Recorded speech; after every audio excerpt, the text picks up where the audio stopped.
దేవుని వాక్యంలో నుంచి కొన్ని మాటలు మనం చదువుకున్నాం. ఇక్కడ రాయబడిన సంగతి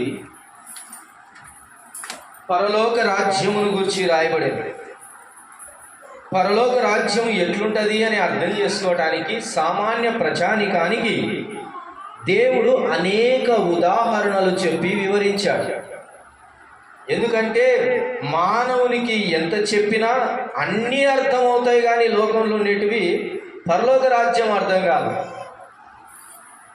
అందుకనే యేసు ప్రభు వారు ఆ పరలోక రాజ్యమును గురించి వివరించడానికి ప్రయత్నం చేస్తూ అనేకమైన ఉపమానాలను తీసుకొని వచ్చి చెప్పాడు ఆయన. ఆ ఉదాహరణల ద్వారా మనుషులకు అర్థమవుతుంది దేవుని రాజ్యం అనేది. అందుకనే పరలోక రాజ్యం ఎట్లుంటుంది అని అంటే ఒక చోట రాయబడింది, వలను పోలి ఉన్నది అని అన్నాడు. అంటే ఆ పరలోక రాజ్యము వల వేసినప్పుడు అనేకమైన చేపలు దాంట్లో పడినట్టుగా దేవుని రాజ్యంలో అనేకులు చేర్చబడతారు అని సూచనగా చెప్పాడు. అదేవిధంగా కొన్ని చెత్త పనికి మాలినటివి కూడా వస్తాయి, వాటిని వేరి పక్కకు వేసి కాల్చి వేస్తారని సూచన చెప్పాడు. అలాగే పరలోక రాజ్యము ఎలాగుంది అని అంటే అది ఆవగించేంత, లేకపోతే అది అనేక రకమైన ఉదాహరణలుగా సూచించబడింది. అది చిన్నదిగా ఉంటుంది, మొదట విస్తారముగా ఫలిస్తుంది అని చెప్పాడు. అనేక పక్షులు వచ్చేస్తాయి అక్కడికి అని రాయబడింది. దేవుని రాజ్యం అలా విస్తరిస్తూ ఉంది అని కూడా ఆయన పరలోక రాజ్యమును గురించి చెప్పాడు. ఆ పరలోక రాజ్యము ఇంకా ఎలాగుంది అంటే విలువైనటువంటి రత్నములను వెదుకుతున్న ఒక వర్తకుని పోలి ఉన్నది అని కూడా చెప్పాడు. ఒక వర్తకుడు అంట విలువైన రత్నాలను, ముత్యములను కొనటానికి వెతుకుతున్న ఒక వ్యక్తి ఎలాగుంటాడో ఆ వ్యక్తి వలె పరలోక రాజ్యం ఉంది అని, అంటే వెతుకుచున్నటువంటిది పరలోక రాజ్యం అన్నట్లు మనకు కనబడుతుంది. అలాగునని ప్రియమైన దేవుని వారలారా, పరలోక రాజ్యం ఎలాగుంది అని అంటే భూమిలో దాచబడిన ధనమును పోలి ఉన్నది అని కూడా రాయబడి. ఈరోజు అదే విధంగా పరలోక రాజ్యము ఎలాగున్నది అని అంటే ఒక మనుష్యుడు దేశాంతరమునకు ప్రయాణమై తన దాసులను పిలిచి తన ఆస్తిని వారికి అప్పగించినట్లు ఉండును అని రాయబడి.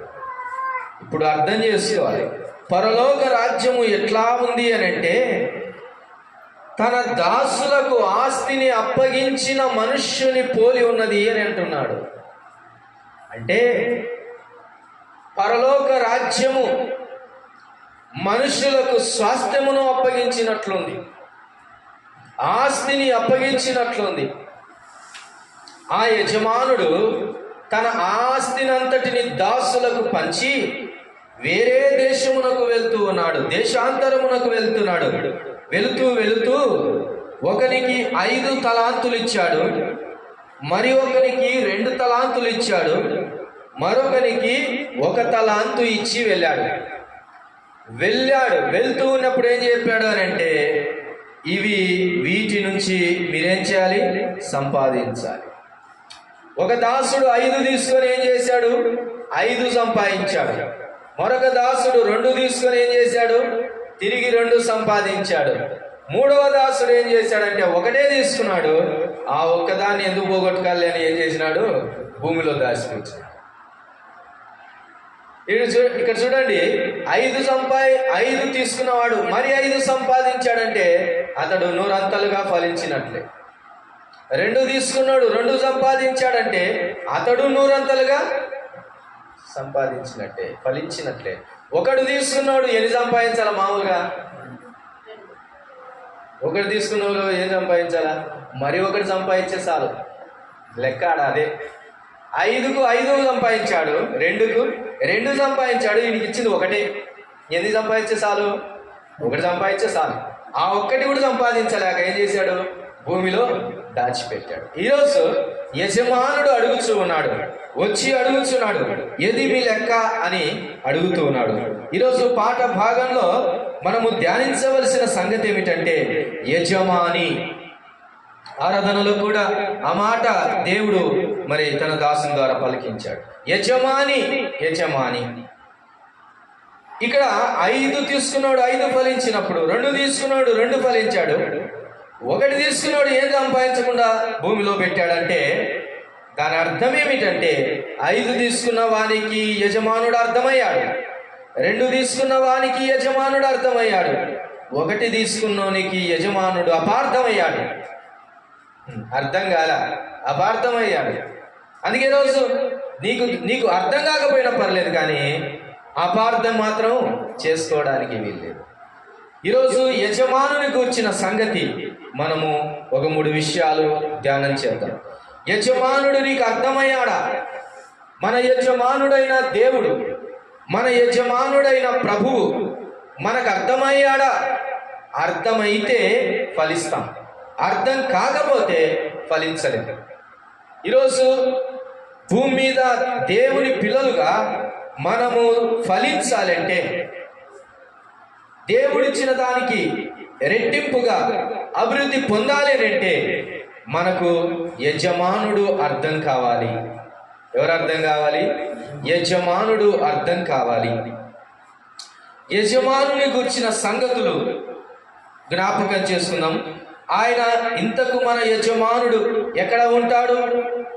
ఈ యజమానుడు తన ఆస్తిని ఇచ్చి దేశాంతరము పోయినట్లుగానే మన ప్రభువు కూడా మనకు రక్షణ స్వాస్థ్యమునిచ్చి, పరిశుద్ధాత్మ వరమునిచ్చి, వాక్యం అనేటటువంటి ఆహారమునిచ్చి, సంపదనిచ్చి ఆయన పరలోకమునకు వెళ్ళాడు. మరలా ఒకనాడు వస్తాడు, ఖచ్చితంగా వచ్చినప్పుడు లెక్క ఖచ్చితంగా అడుగుతాడు. ఈలోపు యజమానుడు మనకు అర్థం కావడం అనేది చాలా ఇంపార్టెంట్. అయితే ఈ యజమానుడు ఎక్కడున్నాడో ఒకసారి ఆలోచన చేద్దాం. చూడండి, కొలస్సీలకు రాసిన పత్రిక 4వ అధ్యాయం, కొలస్సీలకు రాసిన పత్రిక 4వ అధ్యాయం 1వ వచన భాగాన్ని చదువుకుందాం. కొలస్సీ పత్రిక 4వ అధ్యాయం 1వ వచన భాగం.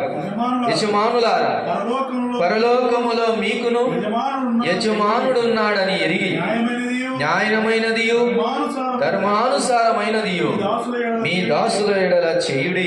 ప్రియులారా, ఇక్కడ యజమానుడు, మనకొక యజమానుడు ఉన్నాడు. ఆయన ఎక్కడున్నాడని రాయబడింది? పరలోకమందున్నాడు అనే మాట రాయబడింది. మన యజమానుడు పరలోకమందున్నాడు. ఈ లోకములో దాసుల మీద ఉన్న యజమానులు ఒకవేళ దాసులను విడిచి వెళ్ళిపోతే ఆ దాసులకు దూరంగా వెళ్ళిపోతారు. ఆ దాసులను మరలా చూడటానికి తిరిగి రావాల్సిందే, కానీ తాను వెళ్ళిన చోటు నుంచి దాసులను చూడలేరు. అయితే మన యజమానుడైన దేవుడు ఎక్కడికి వెళ్ళాడు?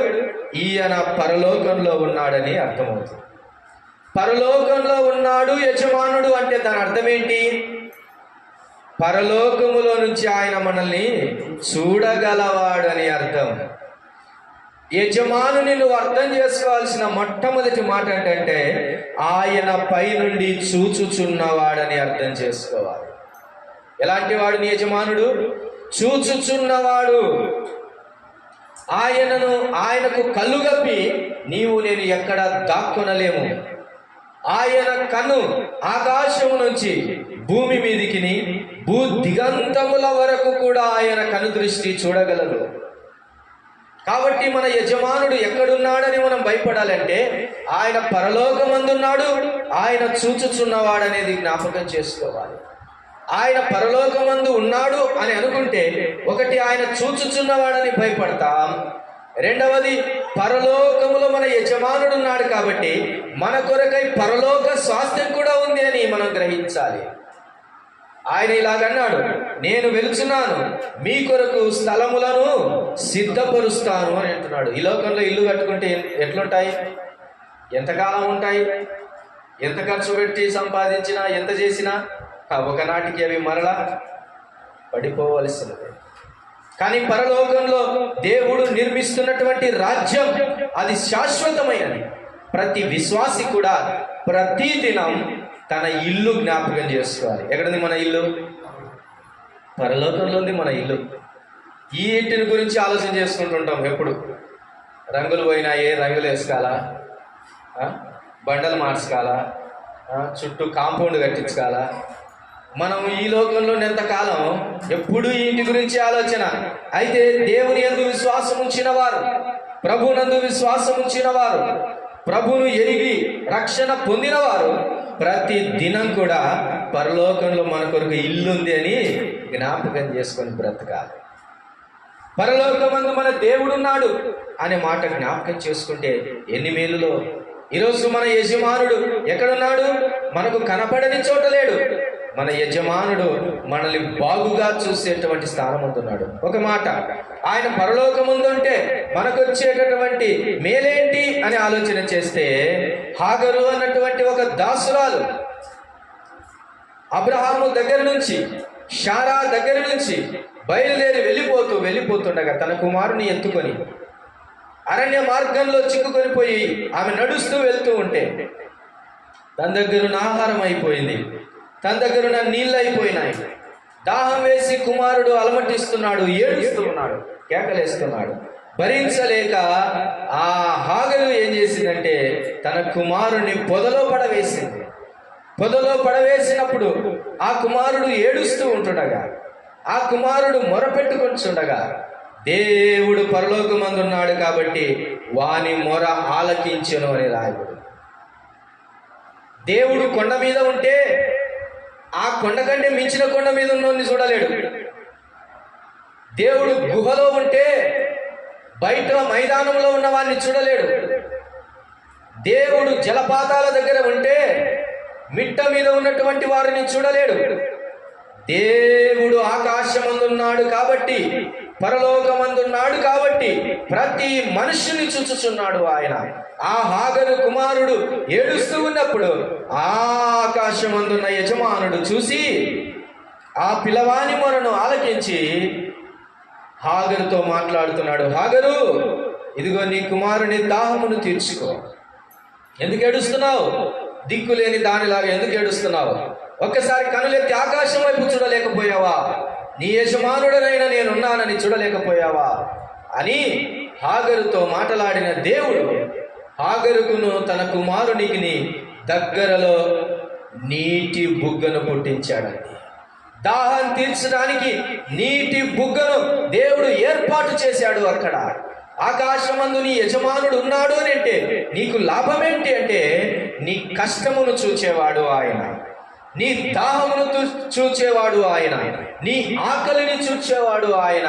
కాబట్టి ఈ లోకంలో దాహము, ఆహారము, కష్టము, నష్టము, ఏడుపు వచ్చినప్పుడు పరలోకమందు నీ యజమానుడున్నాడని నీవు మరిచిపోకూడదు.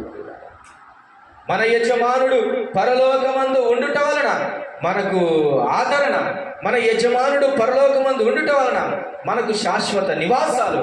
మన ప్రభువు లేదా యజమానుడు పరలోకమందు ఉండుట వలన మనల్ని బాగుగా చూచుచున్నవాడని మనము మరిచిపోకూడదు.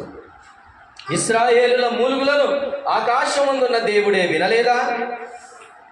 ఇశ్రాయేలుల యొక్క బాధను, ఆకలిని అరణ్య ప్రాంతంలో వెళ్తున్నప్పుడు వారి ఆకలి తీర్చడానికి ఆకాశమందున్న దేవుడే ఆలకించాడన్నది గుర్తుపెట్టుకోవాలి. వారి శత్రువు వారి మీదికి వస్తున్నప్పుడు జయించడానికి దేవుడే వారి తరపున యుద్ధమాడుటకు తన సైన్యమును పంపించాడు. ఆకాశమందున్న దేవుడు చూశాడన్నది జ్ఞాపకం చేసుకోవాలి. తన పెనిమిటి కలిగి ఉన్నటువంటి హన్న గర్భము లేక పెనిన్నా వలన బాధ నుండి అలమటిస్తూ వేదన పొందుతున్నటువంటి హృదయాంతరంగపు బాధను చూచిన వాడు కూడా ఆకాశమందున్న దేవుడే అనేది గుర్తుపెట్టుకోవాలి.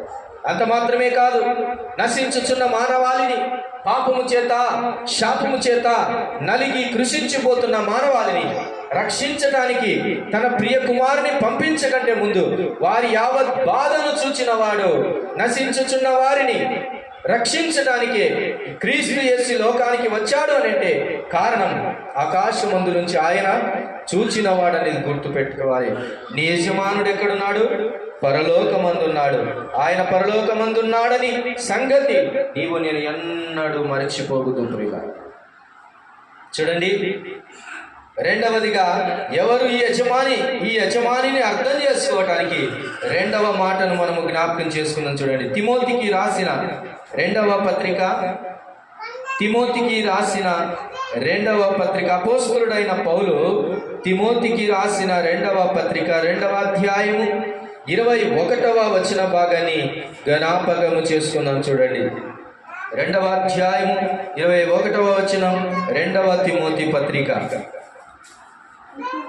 ఎవడైనను వీటిలో చేరక తన్ను తాను పవిత్రపరచుకుని ఎడల వాడు పరిశుద్ధపరచబడి యజమానుడు వాడుకొనుటకు అర్హమై ప్రతి సత్కార్యమునకు సిద్ధపరచబడి ఘనత నిమిత్తమైన పాత్ర అయి ఉండును అని చూస్తూ ఉన్నాము. రెండవదిగా యజమానుని అర్థం చేసుకునే క్రమంలో ఎవరు యజమాని అంటే వాడుకొనుటకు సిద్ధ మనసు కలిగిన వాడు. యజమానుడు నిన్ను వాడుకుంటాడు, యజమానుడు నన్ను వాడుకుంటాడు. ఈరోజు యజమానుని అర్థం చేసుకోవాల్సిన విషయం ఏంటంటే ఆయన నిన్ను నన్ను వాడుకునేవాడు అని గుర్తుపెట్టుకోవాలి. ఈ లోకంలో వాడుకొని వదిలేసేవారు ఉంటారు. ఈ లోకంలో వాడుకోవటానికే మాయ మాటలు చెప్పేవారు ఉంటారు. ఈ లోకంలో వాడుకునేటటువంటి తత్వం మాత్రమే ఉంటుంది, కానీ వాడి అవసరతలు తీర్చే తత్వం ఎవడికి ఉండదు ప్రియుల. అయితే మన ప్రభువు వాడుకునేవాడే, కానీ ఆయన వదిలేసేవాడు కాదు. పైపెచ్చు నిన్ను వాడుకున్న దేవుడు వాడబారని స్వాస్థ్యమును నీకు ఇచ్చేటటువంటి వాడని జ్ఞాపకం చేసుకోవాలి ప్రియుల. ఆయన నిన్ను వాడుకునేవాడు.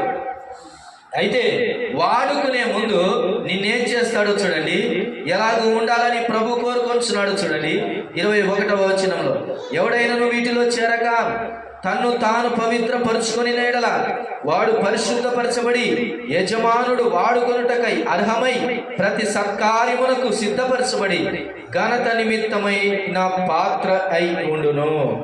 ఘనత నిమిత్తమైన పాత్రగా ఆయన మనల్ని చేస్తాడు. ఒకప్పుడు ఈ పాత్ర, ఈ దేహం అనే ఈ పాత్ర, ఈ జీవితం అనే ఈ పాత్ర దేవుని కొరకు కాక సాతాను కొరకు, చీకటి కార్యాల కొరకు ఇష్టానుసారంగా వాడబడినటువంటి పాత్ర. ఇది ఇష్టానుసారంగా వాడబడినటువంటి పాత్ర. చీకటి కార్యాల కోసం, సాతాను బంధక క్రియల కోసం. ఎందుకనగా ఒకప్పుడు మన యజమానుడు సాతానుడే కాబట్టి సాతానుని కింద యజమానునిగా, వాని కింద దాసులుగా మనం ఉంటిమి కాబట్టి వాడు తనకి ఇష్టం వచ్చినట్టు మనల్ని వాడుకున్నాడు. అయితే ఈరోజు వాడుకున్న ప్రభువు, నిన్ను వాడుకునేటటువంటి ప్రభు ఎవరు అని అంటే ఆయన నిన్ను వాడుకొని వదిలేసేవాడు కాదు అనేది గుర్తుపెట్టుకోవాలి. నువ్వు చేసిన దానికి ప్రతిఫలము ఇచ్చేటటువంటి వాడు నిన్ను వాడుకునేవాడు. ఈ రోజుల్లో వాడుకుందాము, దేవుని పనిలో వాడుకోవటానికి ఎవరైనా ఉన్నారంటే ఎవరు కనపడటం లేదు. కొంతమంది దేవుని పని కొరకు వాడబడటానికి వచ్చిన అర్హమైన పాత్రలుగా కనబడటం లేదు. ఈరోజు యజమానుడు కోరుకుంటున్నది ఏంటంటే అర్హమైన పాత్రలను ఎన్నుకుంటున్నాడు. అందుకే ముగ్గురిని పిలిచాడు. యజమానుడు పరలోక రాజ్యమును గురించిన ఉపమానంలో ముగ్గురిని పిలిచాడు. ముగ్గురు కూడా అర్హమైనటువంటి వారని పిలిచాడు. కానీ ముగ్గురిలో ఇద్దరు మాత్రం దేవుని మహిమ కొరకై బ్రతికారు. కానీ ఒకడు మాత్రం తనకిష్టం వచ్చినట్లుగా బ్రతికాడు అనేది జ్ఞాపకం చేస్తూ, ప్రియమైన దేవుని వారు, నీ కొరకు నా కొరకు మన ప్రభువు వాడుకునేవాడనేది గుర్తుపెట్టుకోవాలి. వాడుకునేవాడనేది మనం జ్ఞాపకం చేసుకోవాలి. వాడుకునేవాడు వదిలిపెట్టేవాడు కాదన్నాడు. నీవు చేసినటువంటి దానికి ఖచ్చితమైనటువంటి ప్రతిఫలము దేవుడు ఇచ్చేటటువంటి వాడు. ఈరోజు ఈ మాటలను జ్ఞాపకం చేసుకుంటున్నాడు. అబ్రహాము చేసిన త్యాగానికి దేవుడు అబ్రహామును దీవించాడు. ఇస్సాకు చేసినటువంటి భక్తికి ఇస్సాకును దేవుడు దీవించాడు. యాకోబు చేసిన త్యాగానికి, ప్రార్థనకు యాకోబును దేవుడు దీవించాడు. తన పక్షాన నిలబడినటువంటి దావీదును దీవించాడు. అలాగే తన పని కొరకై పిలిచిన పౌలును దేవుడు దీవించాడు. పనిలో భాగస్థుడైన తిమోతిని దేవుడు దీవించాడు. ఈరోజు దేవుని పాదాల దగ్గరికి వచ్చి ఆయన చేసిన ఉపకారములకై, ఆయన నిన్ను పిలిచిన దానికి ఖచ్చితమైనటువంటి ప్రతిఫలం ఆయన ఇచ్చేవాడని నువ్వు నమ్మితే అద్భుతమైనటువంటి గొప్ప బహుమానాలు ఆయన నీకు ఇస్తాడు. యజమానుడు అంటే ఆయన ఖచ్చితంగా నిన్ను వాడుకునేవాడు అనేది నీకు అర్థం కాదు. దాటి వెళ్తున్నాను, తర్వాత నేను మరికొన్ని విషయాలు తెలియచేయవలసి ఉంది. చూడండి, మలాకీ గ్రంథం 1వ అధ్యాయం. మలాకీ గ్రంథం 1వ అధ్యాయం. ఎవరు యజమానుడు, యజమానుడు ఎలాగో కనబడుతున్నాడో మనము జ్ఞాపకం చేసుకున్నాం. చూడండి, మలాకీ గ్రంథం 1వ అధ్యాయం 6వ వచన భాగాన్ని చదువుకుందాం. కుమారుడు తన తండ్రిని ఘనపరచును కదా, కుమారుడు తన తండ్రిని ఘనపరచును కదా, దాసుడు తన యజమానిని ఘనపరచును కదా, దాసుడు తన యజమాని ఘనపరచును కదా. నా నామమును నిర్లక్ష్యపెట్టి యాజకులారా. చాలు, ఇక్కడేమో అర్థమవుతుంది? ఘనత కోరుకునేవాడిగా కనబడుతున్నాడు దేవుడు. కుమారుడు తన తండ్రిని ఘనపరచును కదా, దాసుడు తన యజమానుని ఘనపరచును కదా అంటున్నాడు. యజమానుడు ఎలాంటి వాడు? మన యజమానుడు అంటే ఘనత కోరుకునేవాడిగా కనబడుతున్నాడు. ఒకటి, పరలోకమందు ఉన్నవాడుగా కనబడుతున్నాడు. రెండవది, వాడుకునేవాడిగా కనబడుతున్నాడు. మూడవదిగా, ఘనత కోరుకునే యజమానిగా కనబడుతూ ఉన్నాడు. ఘనత కోరుకునే యజమానుడిగా కనబడుతున్నాడు. ఏమండి, అక్కడ ఆ యజమానుని యొక్క మనస్సేటో అర్థం చేసుకున్నాం. చూడండి, నేను యజమానుడనైతే నాకు భయపడు వాడెక్కడ ఉన్నాడు. ఆయనను ఘనపరచడం అంటే ఏంటో తెలుసా? ఆయన యందు భయభక్తులు కలిగి ఉండుటయే ఆయనను ఘనపరచు. ఆయన యందు భయభక్తులు కలిగి ఉండుటయే. నేను యజమానుడనైతే నాకు భయపడేవాడేది అని అంటున్నాడు. ఆయనకు నీవు భయపడగలిగితే అప్పుడే నీవు ఆయనను యజమానుడని అంగీకరించుకోగలుగుతావు. ఆయన యందు భయభక్తులు లేకపోతే, ఆయనకు భయపడని ఎడల అసలు ఆయనను ఎరిగిన వాడే కాదనేది మనం అర్థం చేసుకోవాలి. ఈరోజు మన యజమానుడు ఘనత కోరుకునేవాడిగా కనబడుతున్నాడు. ఒక ప్రశ్న, దేవుని గణపరుస్తున్నావా ప్రతిదినం? దేవుని గణపరిచేటట్లుగా బ్రతుకుతున్నామా ప్రతిదినం? దేవుని గణపరచాలని నీ మనసులో నిజమైనటువంటి నిశ్చయమైన తీర్మానం ఉంటే ప్రతి దినం ఆయన కొరకై, ఆయన యందు భయభక్తులు కలిగి బ్రతుకుతాం, పనిచేస్తాం. అప్పుడే ఆయనను గణపరిచినట్లు. చప్పట్లు కొడితే మాత్రమే ఆయనను గణపరిచినట్లు కాదు, గట్టిగా ఆయనను స్తుతించిన ఆయనను గణపరిచినట్లు మాత్రమే కాదు, ఆయన యందు భయభక్తులు కలిగి ప్రతి క్షణం భయపడుతూ ఆయన కొరకు బ్రతికిన నాడే ఆయనను గణపరిచిన వారమై ఉంటాం. ఎప్పుడైతే నీవు దేవుని యజమానునిగా పెట్టుకుంటావో నీవు నిశ్చయముగా దేవుని గణపరిచేవాడిగా ఉంటావు. నీ జీవితంలో ఎప్పుడైనా దేవుని గణపరిచావా? నీకు చేసిన మేలులను బట్టి, నీకు చేసిన ఉపకారములను బట్టి దేవుని గణపరిచావా? ఎవరు ఈ యజమాని? ఈ యజమాని పరలోకమందు ఉన్నవాడు. ఎవరు ఈ యజమాని? ఈ యజమాని వాడుకునేవాడు. ఎవరు ఈ యజమాని? ఈ యజమాని ఘనతను కోరుకునేవాడిగా కనబడుతున్నాడు. ప్రియులారా, ఇటు యజమాని నీకు ఉన్నాడా అని ప్రభు ప్రశ్నిస్తూ ఉన్నాడు. ఇటు యజమాని నీ జీవితంలో ఉండకపోతే నా జీవితం వ్యర్థమవుతుంది. ప్రియమైన దేవుని వారు, వ్యర్థమైనటువంటి రీతిగా మన జీవితం వెళ్ళిపోతుంది అనేది మనం గుర్తుపెట్టుకోవాలి. పరలోకమందున నీ దేవుడు నేను చూస్తుండగా నీవు వాడుకునే అర్హమైనటువంటి పాత్రగా నీవు తయారు కాకపోతే నీ జీవితము వ్యర్థం అనేటటువంటిది మనము జ్ఞాపకం చేసుకోవాలి ప్రియులారా. కాబట్టి దేశాంతరము పోయినటువంటి యజమానుడిగా కనబడుతున్నాడు. అయితే వెళుతూ వెళుతూ ఏమిచ్చాడు? తలాంతులను ఇచ్చాడు. ఒకరికి ఎన్ని తలాంతులు ఇచ్చాడు? 5 తలాంతులను ఇచ్చాడు. మరి ఒకరికి ఎన్ని తలాంతులు ఇచ్చాడు? 2 తలాంతులు ఇచ్చాడు. మరి ఒకరికి ఎన్ని తలాంతులు ఇచ్చాడు? 1 తలాంతుని ఇచ్చాడు. ప్రియులారా, మన యజమాని పంపకం కూడా మనం అర్థం చేసుకోవాలి. ఏం అర్థం చేసుకోవాలి? పంపకాలు అర్థం చేసుకోవాలి. కొన్నిసార్లు ఏమంటాడు, మా నాన్న పెద్దోనికి ఎక్కువ ఇచ్చినాడు అని అంటాడు, చిన్నోడికి తక్కువ ఇచ్చినాడు అంటాడు.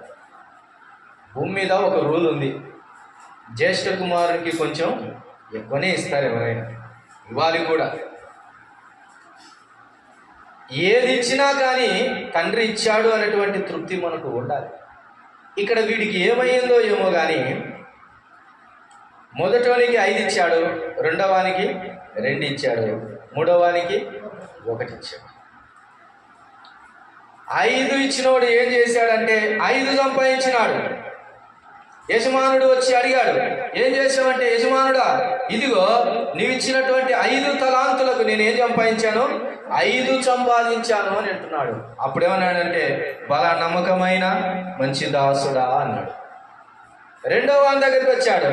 రెండో వాడు ఏం చేశాడంటే, 2 ఇచ్చావు ప్రభువా, ఇదిగో 2టికి 2 నేను సంపాదించి తిని అన్నాడు. కొంచెంలో నీవు నమ్మకంగా ఉంటావు కాబట్టి నీకు అనేకమైన వాటి మీద నేను అప్పగించుదును, కాబట్టి బల నమ్మకమైన మంచి దాసుడా అని పిలిచాడు. మూడోవాడు 1 సంపాదించకుండా ఏం చేశాడు, దాన్ని భూమిలో దాచిపెట్టాడు. ఈరోజు మన జీవితాల్లో కూడా దేవుడు ఇచ్చేటటువంటి దాన్ని మనం అర్థం చేసుకోవాలి. వాళ్ళకి ఎక్కువ ఇచ్చినాడు దేవుడు, నాకు తక్కువ ఇచ్చినాడు అని అంటే, నీకెందుకు ఇచ్చాడో ఏమి ఇచ్చాడో అది చూసుకోవాలంతే. ఒకసారి చూడండి, కీర్తనల గ్రంథం 75వ కీర్తన 7వ వచనాన్ని ఒకసారి చదవండి. 75వ కీర్తన 7వ వచన భాగం. 75వ కీర్తన 7వ వచన భాగం. దేవుడే తీర్పు తీర్చువాడు, ఆయన ఒకని తగ్గించును ఒకని హెచ్చించును. చాలు. ఆయన ఏం చేసేవాడంట, ఒకని తగ్గించేవాడు ఒకని హెచ్చించేవాడు. ఏదైనా ఒక భారమైనటువంటి దాన్ని పైనుంచి కిందికి దింపాలనుకున్నాం అనుకో, 2 మనుషులు దాన్ని దింపాలంటే ఒకడు పైన పట్టుకొని ఉంటాడు, ఒకడు కిందికి దిగి దాన్ని పట్టుకుంటాడు. 2 పైన ఉన్నారనుకో ఆ సామాను కింద పడేసేయాల్సిందే. 2 కింద ఉన్నారనుకో భారం ఎక్కువ దమాన మీద పడుతుంది. తెలివైనటువంటి వారు ఆ పనిని ఎలా చేస్తారు, ఒకడు పైనుంచి పట్టుకొని జార విరుస్తూ ఉంటే కిందున్నోడు దాన్ని పట్టుకొని కిందికి తీసుకో. కిందున్నోడు ఉండి నేను పైన లేను అని అనుకుంటే అవుతుందా పని? పైనున్నోడు నేను పైన ఉన్నాను కదా, నా ఇష్టం వచ్చినట్టు చేయొచ్చు అని ఒంటి చేత పట్టుకుంటే కిందున్నోడు చేస్తాడు. కాబట్టి ఒకని హెచ్చించువాడు ఆయనే, ఒకని తగ్గించువాడు ఆయనే. ఈ పంపకం అర్థం కావాలి నీ జీవితంలో. యజమానుని పంపకం నీ జీవితంలో అర్థం కావాలి. అప్పుడే యజమానుని కొరకై బ్రతుకగలుగుతావు. వీరికి అర్థమయ్యాడు యజమానుడు, కానీ ఒకరికి అర్థం కాలేదు. చూడండి, మత్తయి సువార్త 25వ అధ్యాయం. మత్తయి సువార్త 25వ అధ్యాయం 19వ వచనం నుంచి జ్ఞాపకం చేసుకున్నాం. బహుకాలమైన తర్వాత ఆ దాసుల యజమానుడు వచ్చి వారి యొద్ద లెక్క చూచుకొనెను. అప్పుడు 5 తలాంతులు తీసుకునేవాడు మరి 5 తలాంతులు తెచ్చి, అయ్యా నీవు నాకు 5 తలాంతులను అప్పగించితివే, అవియుగాక మరి 5 తలాంతులు సంపాదించితినని చెప్పెను. అతని యజమానుడు, బల నమ్మకమైన మంచి దాసుడా, నీవు కొంచెములో నమ్మకంగా ఉంటివి, నిన్ను అనేకమైన వాటి మీద నియమించేదను, నీ యజమాని సంతోషములో పాలు పొందుదు అని అతనితో చెప్పాను. 5 ఇచ్చాడు. 5 ఇచ్చిన ప్రభు ఏమంటాడు తెలుసా, కొంచెములో నమ్మకముగా ఉన్నావు అన్నాడు. ఈ లోకంలో ఇచ్చేది దేవుని దృష్టిలో ఎంత తెలుసా, కొంచెమే. ఒకనాడు విస్తారమైనది ఇచ్చినప్పుడు మనం అనుభవించలేము ప్రియులారా. అయితే ఆ కొంచెములో నమ్మకముగా ఉంటివి అనేది అర్థమవుతుంది. చూడండి, మరొక దాసుని అడుగుతున్నాడు. అలాగే 2 తలాంతులు తీసుకున్నవాడు వచ్చి, అయ్యా నీవు నాకు 2 తలాంతులు అప్పగించితివే, అవియుగాక మరి 2 తలాంతులు సంపాదించితినని చెప్పాను. అతని యజమానుడు, బలా నమ్మకమైన మంచి దాసుడా, నీవు కొంచెములో నమ్మకముగా ఉంటివి, నిన్ను అనేకమైన వాటి మీద నియమించదను, నీ యజమాని సంతోషములో పాలు పొందుమని అతనితో చెప్పాను. చూసారా, నీ యజమానుడు వాడుకునేవాడు మాత్రమే కాదు, నీకు ఇచ్చేవాడన్న సంగతి ఇక్కడ రుజువు అవుతుంది. ఏమేమి ఇస్తున్నాడు ఆయన, నీవు కొంచెంలో నమ్మకం ఉంటివి కాబట్టి అనేకమైన వాటి మీద నిన్ను అధికారిగా ఉంచుతానంటున్నాడు. నీవు కొంచెంలో నమ్మకము ఉన్నావు కాబట్టి అందరి ఎదుట ఒప్పుకుంటాడు. బలా నమ్మకమైన మంచి దాసుడాన్ని ఇస్తున్నాడు, బిరుదిస్తున్నాడు. అంత మాత్రమే కాదు, నీవు నా సంతోషంలో పాలు పొందుము అని అంటున్నాడు. అంటే దాసుడు యజమానుడు ఉన్నటువంటి స్థానంలో నిలిచి యజమానుడు సంతోషించే సంతోషంలో పాలు పంపులు పొందే అవకాశం ఇస్తున్నాడండి. ఎంత గొప్ప వాక్యం! వీరిద్దరికి యజమానుడు అర్థమయ్యాడు. ఎవరిద్దరికి? 5 తలాంతులు తీసుకున్నోడికి, 2 తలాంతులు తీసుకున్నోడికి యజమానుడు అర్థమయ్యాడు. ఏమర్థమయ్యాడో మూడో వానికి ఏమర్థం కాలేదో తర్వాత ఒక మాట చూస్తాం. కానీ మూడో వాని దగ్గరికి వద్దాం. చూడండి 23వ వచనం, 24వ వచనం. తరువాత 1 తలాంతు తీసుకున్నవాడు వచ్చి, అయ్యా, నీవు విత్తని చోట కోయువాడవును, చల్లని చోట పంట కూర్చుకుని వాడవైన కఠినుడవని నేను ఎరుగుదును. మరి వీడు ఎక్కడ చదువుకున్నాడో ఏమో తెలియదు. మళ్ళా యజమాను గురించి ఎవరు చెప్తే విన్నాడో తెలియదు. యజమాను ఏమంటున్నాడు తెలుసా? అయ్యా, నువ్వు ఎట్లా అంటాడో తెలుసా? ఏమంటున్నాడు చూడండి, విత్తని చోట కోయువాడవు. విత్తని చోట ఎవడన్నా కోస్తాడా? అంటే యజమాన్ని అపార్థం చేసుకుంటున్నాడు వీడు. ఇట్లా అంటారు కదా కొన్నిసార్లు, యేసయ్యకు నా జీవితం ఇచ్చి ఏమొస్తుంది లేదు అని తోళ్ళు ఉన్నారు లేదా? అంటే అర్థం కాలే. కొంతమంది ఏం చేశారు తెలుసా? యేసయ్య దగ్గరికి వస్తే ఏమో దొరుకుతుందని వచ్చిన వాళ్ళు ఉన్నారు. వీరికి అర్థం కాలే, ఇద్దరికి అర్థం కాలే. ఒకడికి యేసయ్య కాడికి వస్తే ఏమొస్తుంది లేరా, అన్ని శ్రమలే అనుకున్నోడికి యేసయ్య అర్థం కాలే. యేసయ్య దగ్గరికి వస్తే ఏమైనా దొరుకుతుందేమో ఈ లోక సంబంధమైనది అని వచ్చేవాడికి కూడా యేసయ్య అర్థం కాలే. ఇట్లాంటి 2 జనాంగాలు ఉన్నారు ఆ కాలంలో యేసుతో పాటు. ఎవరు? శిష్యుడు అడిగాడు ఏమని, అయ్యా, మేము సమస్తం విడిచిపెట్టి నిన్ను వెంబడిస్తున్నాం కదా, ఏంటి మాకు లాభం అంటాడు. కొంతమంది ఆహారం కోసం పరిగెత్తుకొని వచ్చేవారికి ప్రశ్న అడిగాడు, మీరు నిజంగా చెప్పండి, తినడానికి వస్తున్నారు కదా అన్నాడు. అంతే, ఆ మాట వినడంతోనే ఇక ఆ రోజు నుంచి ఆయన వెంబడించడమే మానేశారు. ఈ 2 రకాలుగా ఉన్న వారికి యజమానుడు అర్థం కాలేదనేది అర్థం చేసుకోవాలి. ఈరోజు వీడికి అర్థం కాక ఏం చేస్తున్నాడు? నువ్వు విత్తని చోట కోయువాడు, చల్లని చోట పంట కూర్చుకున్నాడు. ఎవడన్నా విత్తనాలు చల్లని చోట పంట కూర్చుకుంటాడండి?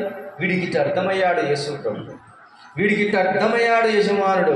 అందుకని అపార్థం చేసుకొని, ఎందుకు వచ్చింది లేనైనా, ఈయన ఇచ్చింది మరలా అడుగుతాడనేది తెలుసు, అందుకని దీన్ని దాచిపెడదాం అనుకున్నాడు. దాచాల్సిన చోట దాచకుండా దాచకూడని చోట దాచాడు. ఎక్కడ దాచాడు? భూమిలో దాచాడు. ఎవడన్నా తలాంతును భూమిలో దాస్తాడా? ఇక్కడ తలాంతు అని అంటే సొమ్ముగా కనబడుతుంది. అందుకని ఏమంటున్నాడు చూడండి 27వ వచనం. అట్లయితే నీవు నా సొమ్ము సాహుకారుల యొద్ద ఉంచవలసి ఉండెను, నేను వచ్చి వడ్డీతో కూడా నా సొమ్ము తీసుకొని ఉందునే అని చెప్పాను. ఒరే, 1 తలాంతు ఇచ్చాను నేను నీకు, దాన్ని భూమిలో దాచిపెట్టే కంటే కనీసం బ్యాంకులో పెట్టినా బాగుండు కదా అంటున్నాడు. అంతేనా? కొన్నిసార్లు దాచాల్సిన చోట మనం దాచకూడని చోట దాస్తాం. అందుకనే అవి వ్యర్థమైపోతాయి. డబ్బులు ఎక్కువైతే దాచాల్సిన స్థానం ఏంటో తెలుసా? దేవుని పిల్లలు, దేవుని పనిలో దాచాలి.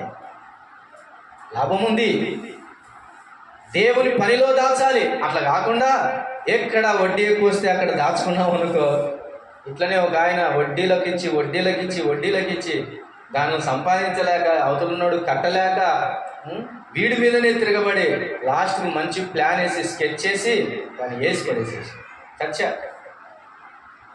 చచ్చి శవమేడని కూడా కనుక్కోవడానికి 3-4 రోజులు పట్టింది. ప్రియులారా, దాచవలసిన చోట దాచవలసి ఉన్నది దేవుడిచ్చేటటువంటి సొమ్మును అనేది జ్ఞాపకం చేసుకోవాలి. వీరికి అర్థమయ్యాడు, వీరికి అర్థం కాలే. ఏ విషయంలో వీళ్ళిద్దరికి అర్థమైంది, వీడికి అర్థం కాలేదంటే 19వ వచనం చూడండి. 19వ వచనం. బహుకాలమైన తర్వాత ఆ దాసుల యజమానుడు వచ్చి వారి యొక్క లెక్క చూచుకొనెను. ఇవి అర్థం కావాలి. యజమానుడు అర్థమయ్యే విషయంలో పరలోకమందు ఉన్నాడని అర్థం చేసుకోవాలి. వాడుకునేవాడని అర్థం చేసుకోవాలి. ఘనత కోరువాడు అనేది అర్థం చేసుకోవాలి. ఆయనకి ఇష్టం వచ్చినట్లు పంచేవాడు అనగా ఒకని హెచ్చించేవాడు, ఒకని తగ్గించేవాడు అనేది అర్థం చేసుకోవాలి. చివరిగా ఆయన వచ్చేవాడు, వచ్చి లెక్క చూచుకునేవాడన్నది అర్థం కావాలి. నీకు ఒక జీవితం ఇచ్చాడు. ఎన్నేళ్ళు బతుకుతున్నావు?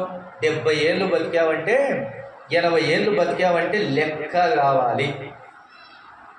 నీకు దేవుడు మంచి ఉద్యోగం ఇచ్చి, డబ్బులు ఇచ్చి, ఆస్తి ఇచ్చి, అంతస్తు ఇచ్చాడంటే దానికి లెక్క కావాలి.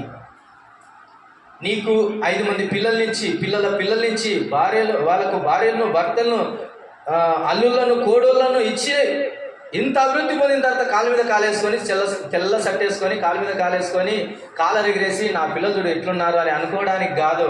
వాళ్ళు దేవునిలో ఉండకపోతే లెక్క అడుగుతాడు. ప్రతి దానికి లెక్క అడిగేవాడు. అంటే ఒకనాడు మన ఆర్గనైజేషన్కు ఆడిటింగ్ ఉంది అని అర్థం. ప్రతి ఒక్కరికి ఆడిటింగ్ అంటే భయం. ఆడిటింగ్ ఉంది మనకొక నాడు. ఆడిట్ చేస్తాడు దేవుడు. లెక్కంతా చూస్తాడు. ఎంత ఇచ్చా, ఎంత ఇస్తున్నా, ఏం చేసావు, దాన్ని మంచి జీవితం ఇచ్చి మంచి ఆరోగ్యాన్ని ఇచ్చాను, ఏం చేసావు నీ ఆరోగ్యంతో?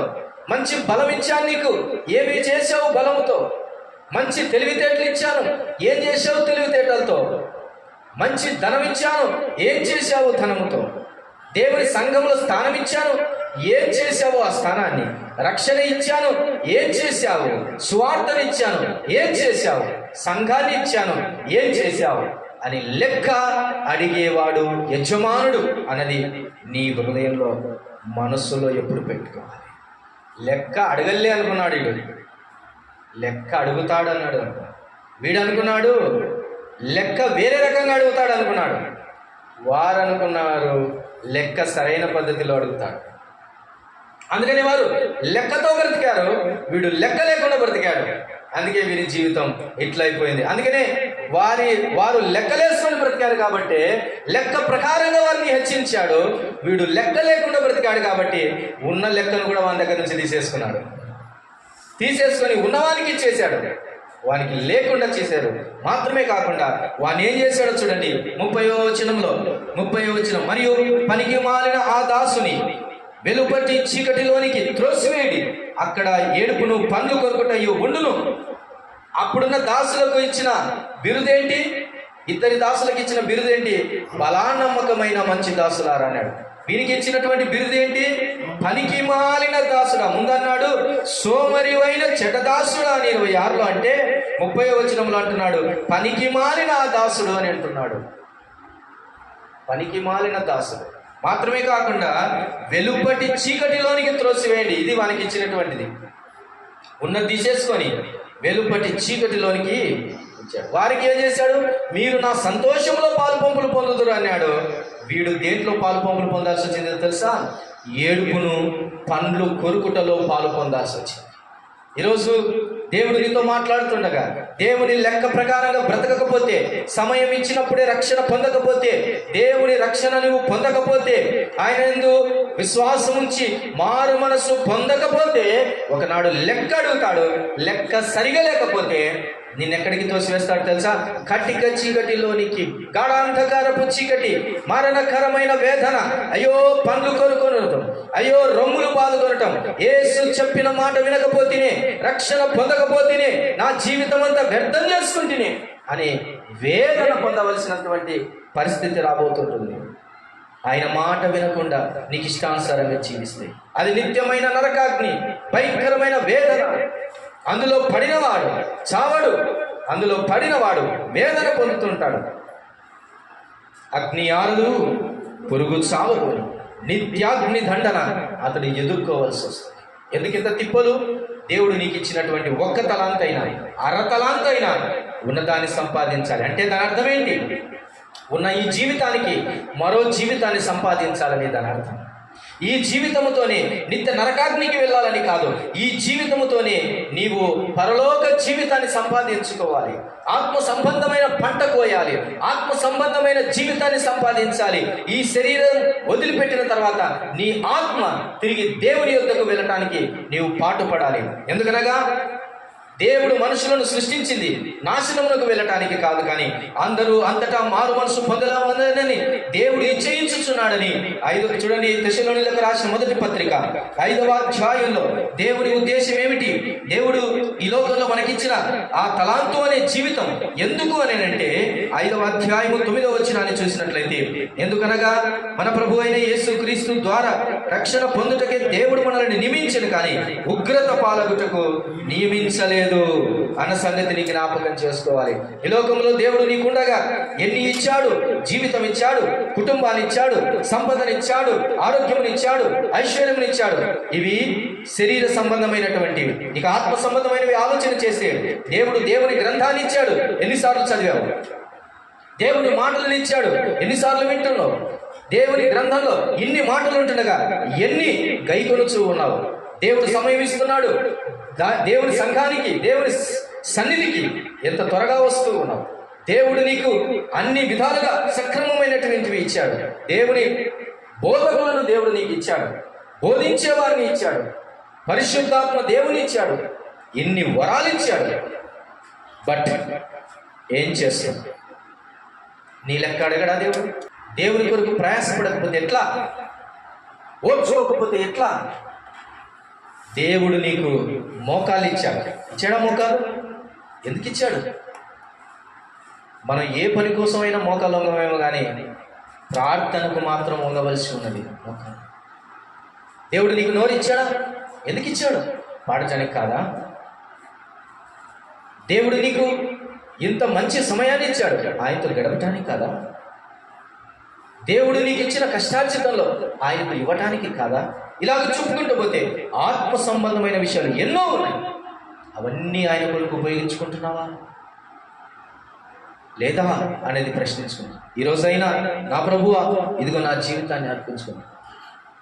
అదోని రామ్ జెడ్సన్ అనే ఒక దైవ సేవకుడు తన జీవితంలో తన తండ్రి సేవకుడిగా ఉన్నాడు, కానీ చిన్నప్పుడు మంచిగా దేవుని వాక్యాన్ని చదువుతూ ఇంట్రెస్ట్గా కనబడి తెలివితేటలు కలిగిన పిల్లవాడిగా కనబడినప్పుడు తన తండ్రి ఆ అబ్బాయికి మంచి విద్యా బుద్ధులు నేర్పించాలని అనేక యూనివర్సిటీల్లో చదివించేస్తే ఆ యూనివర్సిటీల్లోకి వెళ్ళిన తర్వాత అక్కడున్నటువంటి ప్రకృతి సంబంధమైన బోధ నేర్చుకొని ఈ లోక సంబంధమైనటువంటి వాటి విషయంలో రాజకీయవేత్తగా, తత్వవేత్తగా, ఒక వక్తగా అతడు అభివృద్ధి గాంచినట్టుగా చూస్తూ ఉన్నాం. అయితే లోలోన దేవుని యందలి భయభక్తులు దూరమైపోయి నాస్తికత్వంలోనికి వెళ్ళిపోతూ ఉన్నాడు. ఎందుకనగా తన జీవితంలో యజమానుడు లేనివాడిగా కనబడుతూ ఉన్నాడు. దేవుని యజమానునిగా పెట్టుకోకుండా బ్రతుకుతున్నాడు, అలాగే సాగిపోతున్నాడు. ఈ ప్రకృతిని చూడాలని, ఆ ప్రకృతి అందాలను చూడాలని, ప్రకృతి ప్రదర్శన చేయాలని ఆశ కలిగినటువంటి ఆ వ్యక్తి తీరా తండ్రి యొక్క బోధలకు కూడా విరోధంగా, నేను క్రైస్తవుని కాదని చెప్పుకోలేదు, కానీ క్రైస్తవ సిద్ధాంతాలను పాటించడానికి ఇష్టము లేనటువంటి వ్యక్తిగా జీవిస్తూ లోక సంబంధమైన బ్రతుకుతూ వెళ్తున్నటువంటి ఆ వ్యక్తికి ఒకానొక రోజు తన స్నేహితుడు, ఏ స్నేహితుడైతే కళాశాలలో ఈ లోక సంబంధమైనటువంటి రాజకీయ సంబంధమైన వాటి విషయంలో ఉప్పొంగేటట్టుగా తనతో పాటు ఉన్నటువంటి వ్యక్తి ఎవరైతే ఉన్నారో ఆ వ్యక్తి జీవితం ఈ వ్యక్తిని మార్చేసింది. ఎలాగనగా ఈ జెడ్సన్ తన జీవితంలో ప్రయాణం ప్రారంభించాడు. ఉన్నత స్థానాలను చూడాలని, ప్రకృతి సంబంధమైన అందాలను చూడాలని అనేక విద్యాబుద్ధులు నేర్చుకున్నాడు. వెళ్ళిపోతున్నాడు. అలసి సొలసినప్పుడు ఒక సత్రము దగ్గర ఆగి కొద్దిసేపు ఈ రాత్రి సేద తీర్చుకోవాలనుకున్నాడు. ఆ సత్రము దగ్గర ఉన్న వ్యక్తిని అడిగాడు. ఆనాడు సత్రం అనగా అక్కడ అనేకులు చేరవచ్చు, అదొక హాస్పిటాలిటీ లాగా కూడా ఉంటుంది. అక్కడికి చేరినటువంటి జెడ్సన్కు, అదోనీరామ్ జెడ్సన్కి ఆ వ్యక్తి అన్నాడు, అయ్యా ఇక్కడ స్థలం లేదు పడుకోవడానికి. అంటే పర్వాలేదయ్యా, ఏదైనా ఒక గదిలో నాకు స్థానం ఇయ్యంటే, ఒక గది ఉంది కానీ ఆ గదిలో ఒక వ్యక్తి చావు బతుకుల్లో ఉన్నాడు. ఆ వ్యక్తి వేసే కేకలకు, ఆ వ్యక్తి చేసేటటువంటి ఆ భయానకమైన పరిస్థితులకు నువ్వు తట్టుకోలేవు, నిద్ర కూడా రాదు, దయచేసి ఇక్కడ స్థానం లేదు వెళ్ళిపోని అంటే లేదు లేదు, నాకు చాలా ధైర్యం, సత్యవారిని చూసిన నేనేం భయపడను అని చెప్పేసి నాకు అవన్నీ ఏం పట్టించుకోను, నాకు సేద తీరటానికి రాత్రి ఆ స్థానము అదే గదిలో నాకు ఇవ్వండి, నేను పడుకుంటానని చెప్పాడు.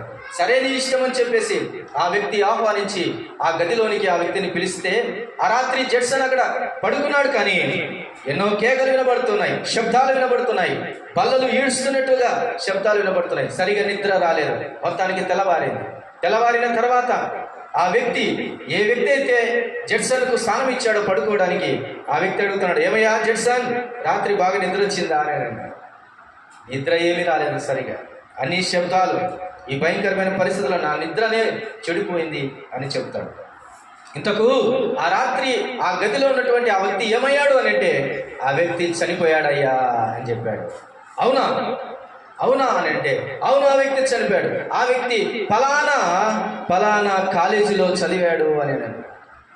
ఆ వ్యక్తిని గురించి, చనిపోయిన వ్యక్తిని గురించి వివరిస్తూ ఉన్నప్పుడు ఆ వ్యక్తి పేరేంటయ్యా అని అడిగితే, ఫలానా పేరంటే ఈ పేరు ఎక్కడో విన్నట్టుంది, ఆ వ్యక్తి గురించిన మరికొన్ని డీటెయిల్స్ చెప్పనంటే ఆ వ్యక్తి ఫలానా కళాశాలలో చదివినటువంటి వ్యక్తి అని డీటెయిల్స్ ఇచ్చాడు. విషయం ఏంటంటే, ఈ జడ్సన్ను ప్రోద్బలము చేత ఉద్వేగభరితంగా ప్రోత్సహించి దైవ సంబంధమైనవి కాక ప్రకృతి సంబంధమైన వాటికి, ఇదిగో లోక సంబంధమైనటువంటి వాటికి వక్తగా, రాజకీయ వ్యక్తిగా పురికొల్పినటువంటి వ్యక్తే ఆ రాత్రి జడ్సన్ ఉన్న రూములో మరణ పడకలో మరణంతో పోరాడి ఓడిపోయి మరణించిన వ్యక్తి ఆ వ్యక్తి.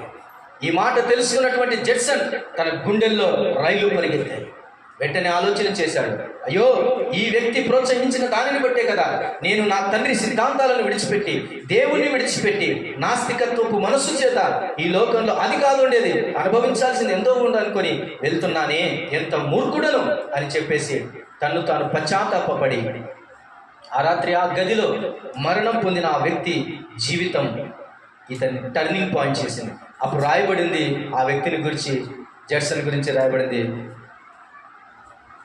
జడ్సన్ జీవితంలోనికి దేవుడు వచ్చాడు, మారు మనసు పొందాడు, ఇప్పుడు జడ్సన్కు ఒక యజమానుడు ఉన్నాడని రాయబడింది. యజమానుడు లేని జీవితం జడ్సన్ ఎలాగంటే ఎలా గడిపాడు, యజమానుడు కలిగిన జీవితంలో జడ్సన్ అద్భుతమైనటువంటి సేవకు నాంది పలికి విస్తారమైనటువంటి సేవ అతడు చేశాడు. అందుకే అతన్ని తూర్పు దిక్కు తారా అని అంటారు. అలాంటి గొప్ప వ్యక్తిగా మార్చబడ్డాడు. ఎప్పుడో తెలుసా, తన జీవితంలోనికి యజమానుడు వచ్చినాడు. యజమానుడు లేని జీవితం మన ఇష్టానుసారంగా ఉంటుంది. యజమానుడు కలిగిన జీవితం యజమానుని లెక్క ప్రకారం ఉంటుంది. యజమాను కలిగి జీవితం యజమానుని అర్థం చేస్తుంది. అటు కృప దేవుడు మనందరికీ దయచేయను గాక.